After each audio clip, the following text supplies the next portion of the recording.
Hello and welcome to Young Turks, India's longest running show on young entrepreneurs. I'm Shireen Bhan. Now, a good bargain is something everyone likes. While there are several websites offering unique deals, Groupon, the big daddy of deals on the internet, says its approach is counterintuitive. It prioritizes the needs of the merchant and then the customer.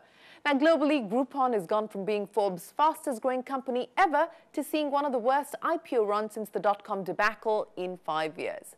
A year after its high-profile Wall Street listing, Groupon is trying to reinvent itself and be more than just an online marketer of daily deals. The company's focus is now on creating what it calls is an operating system for local commerce. It's also trying to grow its international operations through a series of acquisitions, including one right here in India. On the show today, we have with us the CEO of Groupon India, Ankur Warikoo. Launched in April 2011, Groupon India, formerly known as Crazeal, has sold more than 5 lakh deal vouchers, featured more than 15,000 deals, and has worked with more than 5,000 unique merchants across the country till date. Ankur Warikoo, thanks very much for joining us on Young Turks. Let me start by asking you about this whole business about whether deal sites can be sustainable, whether deal sites can be profitable, and whether deal sites will actually last, because that is the current debate and controversy on in the US. And, you know, your group CEO, Andrew Mason, is facing fire on account of it.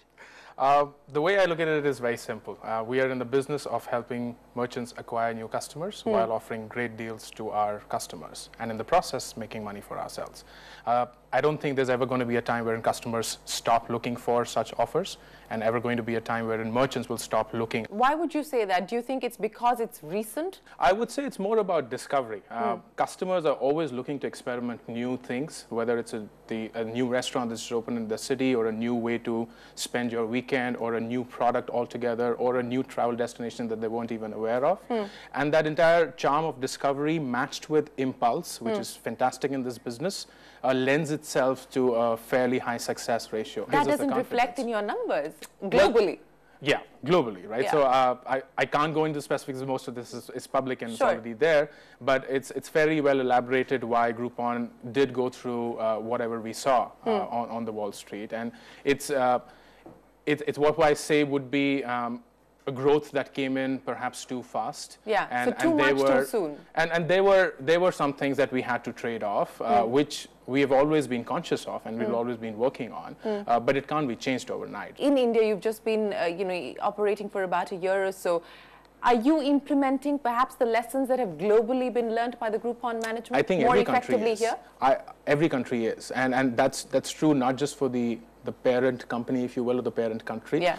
It is true across the globe, across every country that you think of. So when you say you want to reinvent yourself beyond just being an online marketer of daily deals, what does that mean in simple English? It's simple English. It's about, can we create a platform for merchants to get them to new customers, and can we keep customers engaged through either promotions, reward programs, different other mechanisms of engaging the merchant, and create a sustainable business. So in terms of strategy, and the focus really is on the merchant as opposed to the customer, is it not? And that is your big differentiation. I would say that, and more so in India. When we entered, we were not the first player to enter this market. And what we saw is all the other players were just chasing the customer through marketing, through whatever it was. And we went back to the basics. We said, what is it that will get customers like you and I on the platform? It's not going to be the advertising that they see. It's going to be the brand that they want to purchase on the site. So we went after the right merchants. We said, we're going to curate, which is a big part of our business. Unlike being a newspaper of deals, we're a deal-a-day site. We will say, this is what we think, the best deal for the day. You said you want to be a curator of deals. And the second one, I believe, you want to position yourself as the lifestyle discovery engine. Explain that one to me. Go back 3 years. The concept of buying a meal online, the concept of getting a spa or a salon appointment done online, getting a health checkup done online was unheard of. But within 3 years, we've seen categories such as laser eye surgeries selling online. And we sold 160 of those in 1 month. Laser eye surgeries on Groupon. Laser eye surgeries okay, that's online. interesting. 160 of them in 1 month. Now, If you were to ask anyone on the street, would you buy a laser eye surgery online just because it's on a promotion? I wouldn't. Exactly, yeah. right? But there are people out there who are consuming it. They're discovering this. It's not about what's commoditized. For instance, if you go to our product section, you will rarely see any electronics there because we can't add value there. We don't want to be a commoditized store. We can't claim to be the cheapest iPhone seller because we can't do a good job of that, and we admit it. But where do we play? We play ourselves in fashion. We play ourselves in home and kitchen. Impulse categories, things that you would perhaps not see. Groupon globally is operating across, what, 48 countries or 50 countries? Exactly. You know, are you guys integrated? How does it work? It's beautiful. I think the best beneficiary of that is our travel segment. And imagine if you go to an Indian hotel on a chain and say, you want to get customers from France? Groupon France. You want to get it from Germany? Groupon Germany. I'll run you a deal there, and I'll get you exactly what you want. And I can do the exact same thing for customers or merchants who want to target Indian customers. Okay, so you're making money. But yeah.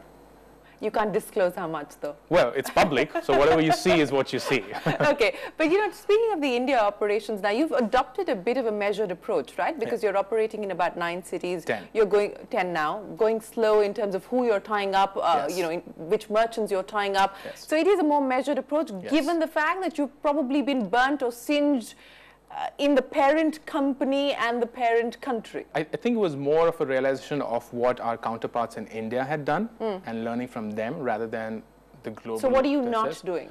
I think we are not, we're not stupid when it comes to chasing the customer and not realizing what we really are offering to them. We are not becoming a laundry list of deals. It's curated. And we have a full price model. What we see today is fantastic. The repeat purchases are great. Our merchants love us. Everyone seems to be a happy family. So what you're doing about, I believe, a voucher every 33 seconds? Yes. So what is the target now? Every second. By when do you hope to get there? We have surprised ourselves last year. We honestly have. Speaking of the group's expansion plans, I understand that Groupon's actually going to be setting up or inaugurating its R&D facility here in Chennai. Take us through that. You're going to have what, over 1,000 engineers working there? So Groupon fairly quickly realized that India is a good market from a business perspective, but also a great market from talent. We have 2 centers of R&D, one in San Fran and one in Berlin.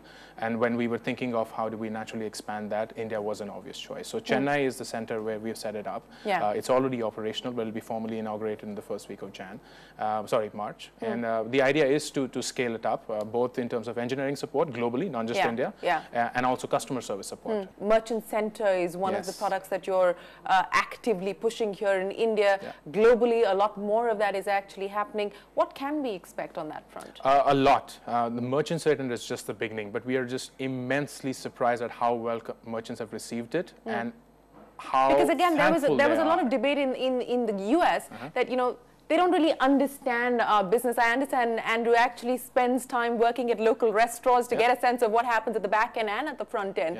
So have you been able to allay apprehensions of not having domain expertise? What's the feedback that merchants are giving you? I think the way we've looked at business is very different. And I would say it's partly because we entered into an extremely competitive environment in India. We had to take things to the next level. We couldn't have just done what we were doing globally and have wished for success. It wouldn't have happened. So we adopted a very consulting approach when it came to merchants. We said, we want to understand your business and solve your business problem. It's not about getting the maximum discount from you guys. So when you look at our deals, we're not selling one deal. Within the deal, we're selling 4 or 5 options. And we're covering the entire gamut of what the business problem is while ensuring that all possible customer types are also covered. Is inorganic growth going to be something that you are going to pursue here in India? I wouldn't say that. No? No. Why not? We're just growing so strong Valuations organically. too high, the competition sucks. What's the deal? No, I wouldn't comment on that. It's just that we just have so much of ourselves to do and gain that we don't have to look outside for anything else right now. What's been the #1 lesson that you've learned in the past year operating in India? Indian customers are very, very typical in terms of their demands, and they definitely want the best value for their money. I'll give you a simple anecdote. We were selling a pair of fashion shorts, and there was a customer who wrote in and said, you said a pair of fashion shorts, but I only got 1 piece. I says, and you have to be polite, right? At that point of time, you can't say something which is politically incorrect. So now we actually always, whenever we're selling a pair of shorts or spectacles or jeans or whatever, we say 1 pair bracket, 1 unit. Well, we wish you the very best of luck, Ankur, and thanks very much for speaking to us here on Young Turks. And we'll check back with you and see what you've been able to do at the end of another year. Thank you. Well, on that note, it is time for us to take a break. When we return on Young Turks, an interior designer who's giving the age-old Indian art and craft a contemporary twist. That and more when we return.